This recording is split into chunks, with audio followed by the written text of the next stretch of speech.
చెప్పేవా చెవిలోన ఒక మాట, పువ్వులతో తుమ్మెద చెప్పే మాట.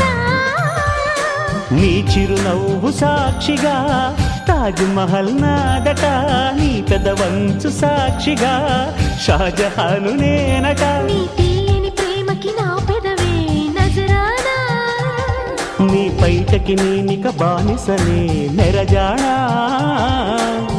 అనంతాల ఆత్మ నీవై చేరుకున్న వేళలో, కోకలు కట్టిన కోయిలా కమ్మని కౌగిలియవే.